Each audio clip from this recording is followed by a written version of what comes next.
Halo teman-teman, apa kabar? Ketemu lagi sama saya Minudin. Nah, oke teman-teman, di depan saya ini sudah ada CPU cooler ya dari Deepcool. Ini Deepcool Gamma GTE V2 ya. Ini Gamma GTE V2 120 mm single tower CPU cooler. Ini kipasnya RGB ya. Dia udah bisa sinkron ke motherboard ya, jadi udah bisa auto sync, bisa laser chroma, RGB fusion, MSI, sama soft polychromic chrome sync. Nah, ini untuk spesifikasinya nggak kebaca ya, nanti kalau perlu saya sertakan di deskripsi ya kalau perlu dibaca. Oke, ini spesifikasinya, ini macam-macam barcode. Nah, ini Gamax GTE V2, ukurannya 12 cm, single tower CPU cooler ya. Oke, kita lihat ini isinya seperti apa. Kita buka. Nah, oke ya, kita buka. Ini kipasnya sama ini ada aksesorisnya. Kita buka dulu si aksesorisnya. Ini manual book. Nah, ini banyak banget, ini apa aja isinya ya. Ini plat belakang kayaknya, ini ada dua. Nanti kita cek ya, kita lihat di manualnya. Terus ini juga ada plat besi penguncinya, kayaknya ada banyak juga. Terus ini ada apa aja,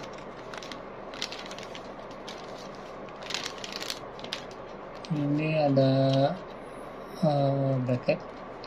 Terus ini ada pasta coolernya, thermal pasta ya, ini bawaan itu dikasih. Sini ada kabel buat lampu LED nya, dan ternyata 4 pin ya. Saya kira 3 pin yang si Gamma X GTE ini, ternyata 4 pin. Nah, oke, ini kita lihat buat apa sih. Kita lihat, kita biasain kalau beli barang itu kita baca manual booknya ya, biar sebelum nanya ke orang. Oke, ini buat AMD. Nah, ini kayaknya buat AMD, ini buat dudukan bracketnya ya. Ini buat AMD nih. Ini udah kita simpan dulu. Terus ini ada besi penguncinya kayaknya, sama baut-baut sama skrup ya.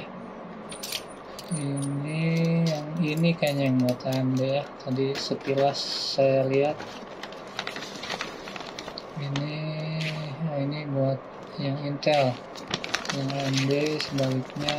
Nah, benar yang ini buat yang AMD, kita simpan lagi karena yang saya kan Intel, jadi kita pakai yang Intel aja. Nah, yang Intel tuh yang ini berarti ya, besinya ini udah benar ya, ini besinya buat yang Intel. Terus ini bracket belakangnya ada dua. Yang satu ini buat RGA 1200 sama 115X.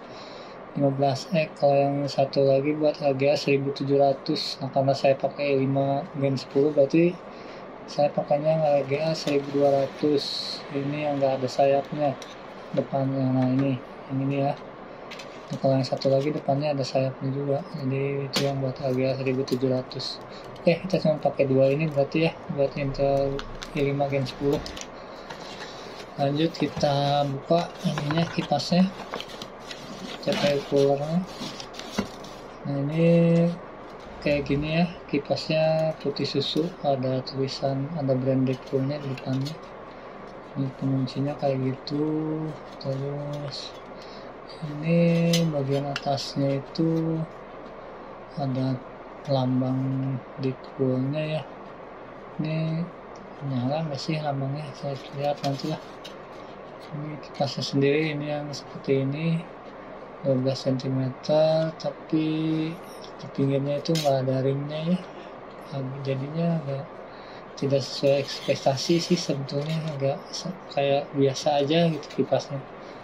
Ini di bawahnya ada pipa pendinginnya, ini dari kuningan kayaknya ada 4 pipanya, kiri kanan buat pendingin ke CPU nya ya.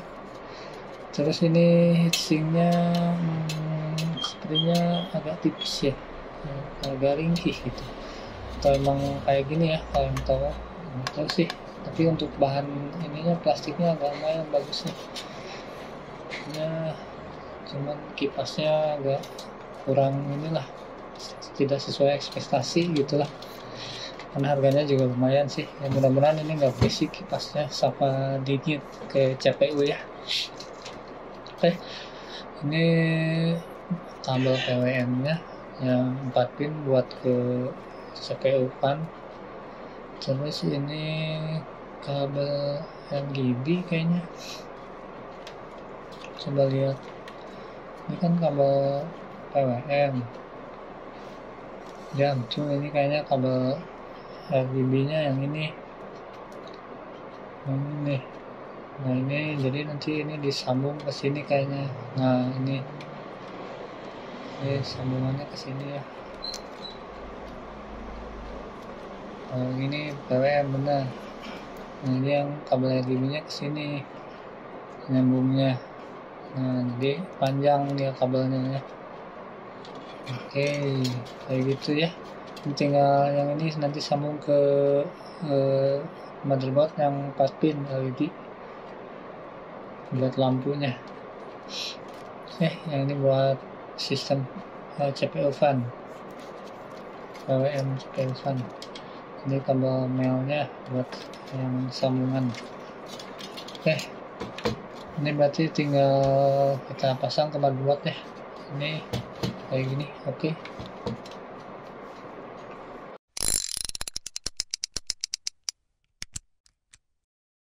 Nah teman-teman, ini cooler towernya akan saya pasang di sini ya. Ini pertama-tama harus kita buka dulu si cooler bawaannya. Ininya dibuka nih ya, dibuka dulu, tinggal diputar aja terus ditarik ke atas. Kabelnya juga jangan lupa diganti, dibuka. Oke, nah ini heatsinknya udah lepas sama kipasnya. Dan ternyata yang masang pasta sebelumnya nggak bagus ya, itu lihat pinggir-pinggirnya masih nggak kena pasta gitu. Terus ini juga harus dibersihin dulu nih, kotor, banyak debu. Ini kita bersihin dulu sebentar ya, biar sekalian. Terus si pastanya juga kita ganti aja, kita bersihin yang ini, karena sepertinya ini juga pastanya kurang bagus. Nanti kita ganti dengan pasta yang bawaan dari CPU coolernya. Oke, ini udah bersih ya. Ini chipsetnya yang saya pakai Intel Gen 10, Intel i5 generasi 10 10400F. Oke, kita kasih pasta dulu sebelum dipasang ke prosesor ya, CPU-nya, CPU coolernya. Ini kita pakai yang dikasih dari itunya, CPU cooler dari Deadpoolnya. Ini jangan disisain, kita masukin semuanya, kita tuangkan di atas prosesor sampai titik darah penghabisan. Semuanya harus sampai keluar ya, jangan disisain, karena ini sepertinya sedikit, nggak tahu apakah ini cukup atau enggak, kita lihat nanti. Ini kita ratain dulu, semuanya harus sampai tertutup sama pastanya ya, si prosesornya. Jangan kayak sebelumnya, itu nggak bagus.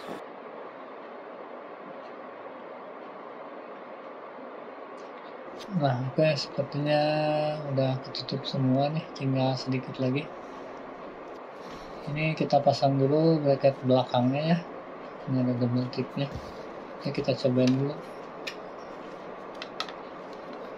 Nah, posisinya kayak gini ya, betul. Ini tinggal dimasukin aja ke lubang bekasnya tadi, tinggal dipasin.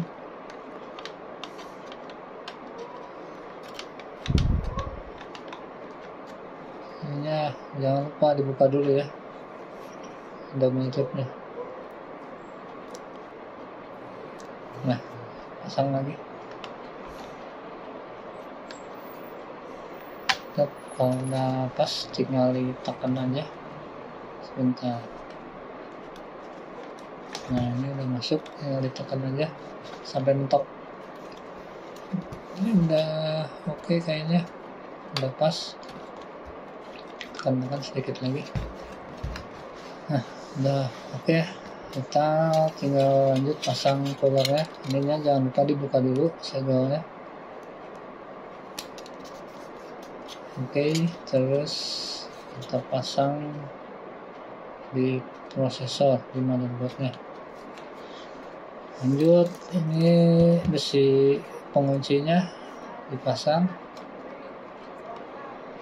Ini tinggal dikencengin aja si skrupnya.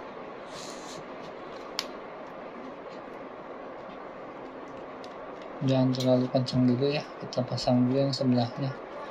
Karena ini agak sempit, jadi harus dibuka dulu memorinya. Ini dipasang sebelah sini. Nah, dikencangin si bautnya.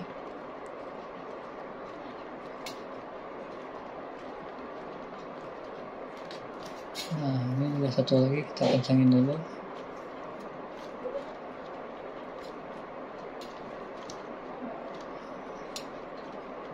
Nah, oke.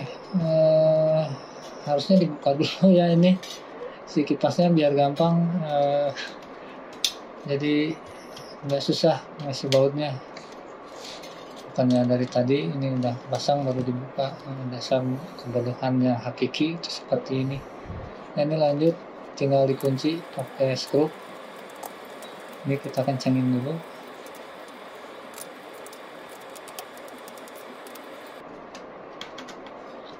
Nah, cukup kayaknya. Setelah itu ini skrup ini buat kunci biar nggak gerak-gerak. Ini masuk ke sini. Kita masukin dulu. Dan terus yang satu lagi juga sama.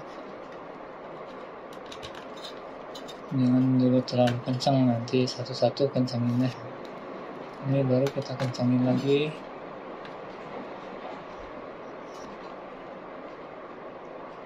Nah, terus sebelahnya baru kita kencangin lagi. Oke, cukup kayaknya. Ini juga udah kencang si baut ininya dan besinya. Ya udah, tinggal pasang lagi kipasnya.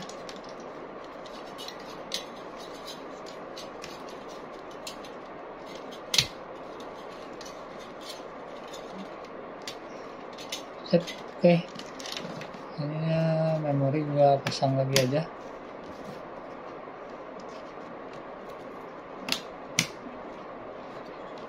Oke, ini udah kepasang ya. Ini lumayan ada celahnya walaupun sedikit, tapi pas lah, nggak mentok ya. Segini mah oke lah ya sama si memorinya.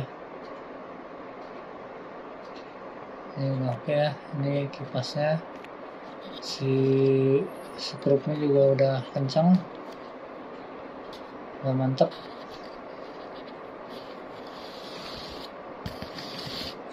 Ini sekarang lanjut kita masang kabel ini dulu ya, kabel LED nya. Ini masuknya yang ke LED C1 yang ini, yang 4 pin. Ini bisa dilihat, jangan sampai kebalik ya, 12 volt ya. Ini juga di sini ada kodenya, ada tulisannya 12 volt. Ini disamain posisinya, baru dimasukin. Oke, udah oke. Terus ini tinggal kabel PWM nya. Ini masuk ke sistem fan, CPU fan. Yang di sini ya biasanya dekat sama prosesor. Nah, oke, ini udah selesai ya, kabel-kabelnya udah masuk. Ini juga udah benar masuknya ke sini. Ini kipasnya juga udah nempel, udah benar. Oke, sip, tinggal dipasang aja. Ini udah saya pasang lagi, nanti kita tinggal cek nyalanya kayak gimana ya. Ini udah pas nih kayaknya posisinya, udah enak, kita nyalain. Oke. Nah, ini udah nyala ya si kipasnya. Ya memang nggak berisik sih kipasnya ya, walaupun agak kurang menarik tampilannya, tapi yang dia memang nggak berisik. Terus untuk temperaturnya juga kita bisa lihat. Ini sebelum saya pakai tower coolernya sama yang sesudah, memang nggak banyak sih perubahannya, cuman ya lumayan lah ya, agak lebih adem gitu si CPU-nya, prosesornya kalau pakai cooler tower ini. Nah, dan untuk lampunya sebenarnya nggak ada yang mau dibahas sih, soalnya cuman 4 pin ya si kabelnya. Jadi dia kalaupun sinkron paling yang dipakainya ini buat musik sama buat game aja nih, mungkin yang buat dipakainya biar bisa sinkron. Paling yang bagus polanya yang color cycle aja nih, ini juga nggak bagus. Yang ini aja paling yang bagus, yang color cycle ini. Yang lainnya agak kurang sih, beda sama yang ini cuman sedikit kan kalau yang 4 pin. Jadi ya pakai yang color cycle aja udah yang paling bagus. Oke, yang ini nih, sip. Jadi gitu ya, yang nggak dibahas namanya, soalnya yang 4 pin yang nggak ada yang bisa dibahas sih. Nah, terus di sini kan ada tulisan mereknya nih. Saya kira ini bakalan nyala, ternyata nggak nyala ya. Padahal kalau nyala lumayan nih, nambah kegantengan dari CPU-nya ya. Sayang sekali dia nggak nyala, dan tulisannya juga kayaknya nggak kelihatan nih. Oke lah, jadi begitu ya teman-teman. Semoga video ini bisa bermanfaat buat teman-teman. Sampai ketemu lagi di video saya selanjutnya. Oke, makasih.